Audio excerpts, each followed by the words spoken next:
ইন্ডিয়ার বর্তমানে high commissioner বাংলাদেশে নতুন করে একজন আসছে। উনি একজন রাজনীতিবিদ, ওনার একটা দল আছে, সেইখান থেকে এখন বর্তমানে বাংলাদেশে উনি হাই কমিশনার হিসাবে আসছে। তো আসার পরে ওনার সর্বপ্রথম যে বক্তব্যটা দেখলাম, খুব সুন্দর বক্তব্য দিল। এই বক্তব্যর পিছনে গভীর ষড়যন্ত্র আছে। কিভাবে? সে সর্বপ্রথম বলল, ইন্ডিয়ার আকাশ বাংলাদেশের আকাশ একই আকাশ, আমরা সবাই একই মানুষ। এইটা যেভাবে সে বলল, আসলে গভীর ষড়যন্ত্র কি জানেন?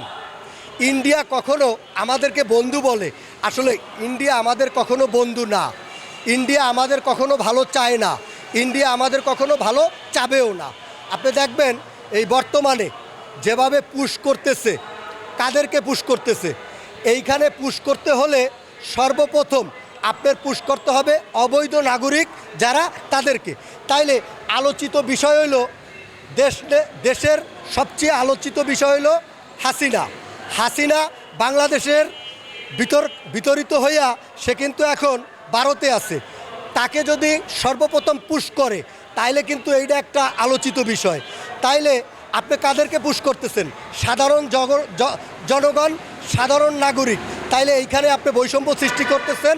এবং আমি বলতে চাই, হাই কমিশনার সাহেব, আপনি যেহেতু নতুন বাংলাদেশে আসছেন, আপনি বলতেন যদি যে আমরা যেভাবে পুশ করতেছি ভারতে অবৈধ নাগরিক, তার ভিতরে হাসিনা আছে এবং আওয়ামী লীগের নেতাকর্মী আছে, আমরা তাদেরকেও পুশ করব।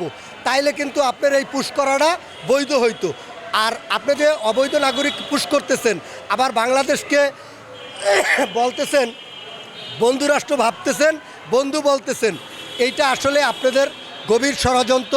আপনারা কখনো বাংলাদেশকে ভালোবাসেন নাই, ভালোবাসবেন না।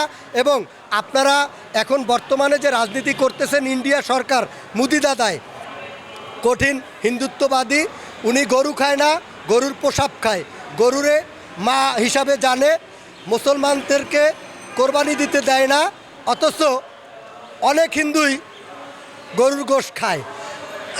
তাইলে তারা যে গরুর গোশ খায়, তাহলে তাদের মাকে খাইতেছে।